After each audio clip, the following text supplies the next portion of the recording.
Assalamualaikum warahmatullahi wabarakatuh. Sebelumnya perkenalkan saya Destia Putri Cahyani dengan NIM 230021666, sesi 0197, mata kuliah Manajemen Humas. Pada kesempatan dosen pengampu yaitu Bapak Dr. Hanif Al-Qadir MPD dan Ibu Dr. Merika Setiawati MPD. Pada kesempatan kali ini saya akan membahas tentang aktivitas praktisi PR, yaitu ada 3: konferensi pers, rilis, dan presentasi pers. Yang mana di sini saya akan membahas 3 yang tadi. Yang pertama yaitu siaran pers atau pers rilis, yang mana ini merupakan berita atau informasi yang disusun, didesain oleh lembaga yang tentunya melewati tangan-tangan dingin praktisi PR yang menggambarkan keseluruhan kegiatan termasuk proses produk manusia dan juga jasa-jasa yang dihasilkan oleh perusahaan. Menurut pendapat Wereins, seorang praktisi PR atau penulis buku tentang ke-PR-an internasional, siaran pers itu merupakan berita yang disusun memang oleh sebuah organisasi dalam rangka menggambarkan keseluruhan kegiatan tersebut. Tetapi sebenarnya tidak hanya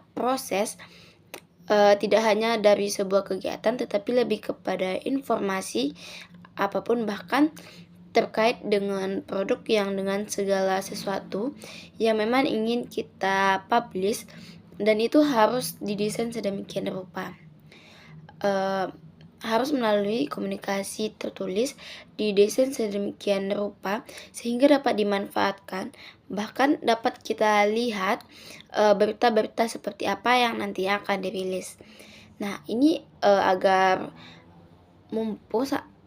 sampai ke klien yang memang menjadi target kita atau sasaran yang ingin kita tuju.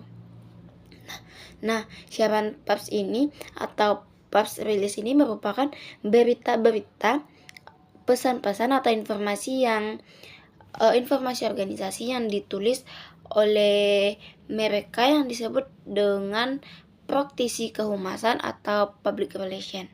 Nah, bentuknya ini bisa bermacam-macam, bisa berita, artikel, video, foto yang kemudian dipublikasikan ke media massa. Menurut Frank Jeffkin, lebih kepada bentuknya, kepada bentuk artikel, berita, dan lain-lain. Nah, terdapat perbedaan antara sebuah berita dengan siaran pers. Nah, yang pertama yaitu kalau berita ini lebih bertujuan menginformasikan satu informasi, mendidik, mengimbangi, meyakinkan, sekaligus membantu perkembangan organisasi, perkembangan ekonomi. Sementara siaran pers itu memiliki tujuan, tetapi tidak hanya untuk menyebarkan informasi, tapi lebih kepada membina, menumbuhkan sikap, pendapat atau citra, dan pandangan penilaian yang baik daripada publik kepada perusahaan kita. Nah, yang kedua perbedaannya yaitu kalau berita, mereka memberitahukan peristiwa yang sifatnya ini merupakan gagasan dan masalahnya juga bersifat sangat umum. Tetapi kalau siaran pers ini cenderung lebih mendidik untuk memberitahukan tentang peristiwa-peristiwa dan gagasan-gagasan yang terkait dengan perusahaan kita. Nah, yang ketiga, kalau berita itu hanya melaporkan fakta-fakta sesungguhnya, sedangkan siaran pers ini memiliki tujuan untuk mengalihkan perhatian publik atau fakta yang dapat merugikan perusahaan kita sendiri. Contohnya, berita-berita yang bersifat negatif dapat kita alihkan dengan siaran pers ini, sehingga audien atau target kita akan lebih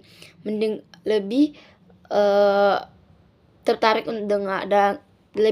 dalam mendengarkan siaran pers. Nah, ada 3 cara bagaimana mengelola siaran pers oleh media. Yang pertama, siaran pers itu memuat sebagaimana apa adanya jika formatnya memang sudah diatur oleh wartawan atau diatur dengan media massa yang bersangkutan. Yang kedua, siaran pers itu ditulis ulang oleh media. Nah, kita sudah membuat sedemikian rupa ke media, kemudian nanti media akan menulis ulang dengan format berita. Nah, yang ketiga yaitu siaran pers ini dipadatkan jika susunannya berkepanjangan. Karena perusahaan cenderung begini, kadang-kadang sebegitu banyaknya berita atau peristiwa, informasi yang ingin kita luruskan semuanya masuk ke dalam siaran tersebut. Nah, adapun jenis-jenis siaran pers, yang pertama yaitu berupa pengumuman jadwal peristiwa. Yang kedua, pengumuman untuk media massa atau pengunggahnya yaitu menyampaikan peristiwa atau acara yang akan terjadi untuk mengajak para media yang akan turut serta menyiapkan peliputannya. Nah, yang ketiga yaitu siaran berita yang isinya berupa peristiwa, pidato atau ceramah seorang pimpinan atau tokoh dalam acara tersebut. Nah, adapun dalam menulis siaran pers ini ada beberapa hal yang perlu kita pertimbangkan khususnya untuk praktisi PR atau calonnya PR. Yang pertama, siapa yang akan tertarik atau siapa yang akan kita kejar supaya pers release ini menarik buat mereka. Yang kedua, apakah akan memberikan informasi baru atau tidak. Yang ketiga yaitu apakah akan mempengaruhi kehidupan masyarakat atau audiens yang mendengarkan. Nah, adapun media yang akan dimanfaatkan untuk mencapai orang yang akan tertarik atau target kita ini memiliki tanda-tanda. Yang pertama, ada untuk diterbitkan segera atau tidak. Yang kedua, untuk diterbitkan di tanggal berapa atau harus ada kejelasan kapan berita itu akan diterbitkan, kapan informasi itu akan diterbitkan, tanggal, jam, waktu itu akan diperjelas. Nah, adapun beberapa hal penting dalam penulisan siaran pers. Yang pertama, soal subjek yang berada di awal kalimat. Yang kedua, paragraf pertama itu berisi rangkuman secara keseluruhan tentang isi pesan. Nah, adapun tujuan unsur penting dalam siaran pers itu ada dua. Yang pertama yaitu subjek apa yang akan dituturkan oleh cerita yang dibuat oleh perusahaan. Yang kedua, bagaimana keterkaitan antara judul dengan jurnalis. Nah, adapun perbuatan siaran pers itu ada 3.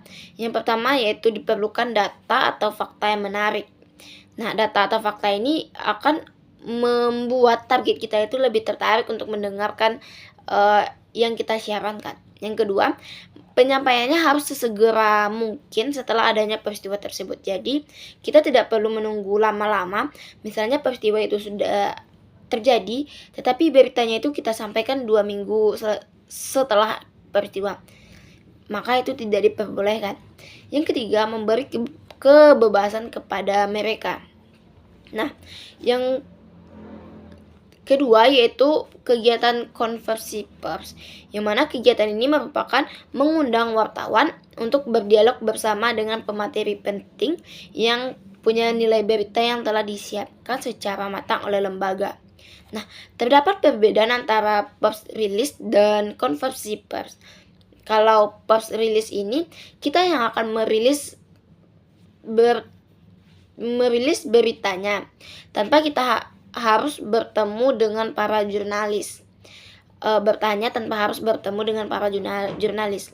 Sedangkan kalau konversi pers atau jumpa pers, mereka otomatis kita yang akan menjadi tokohnya atau sumber informasi dan para media.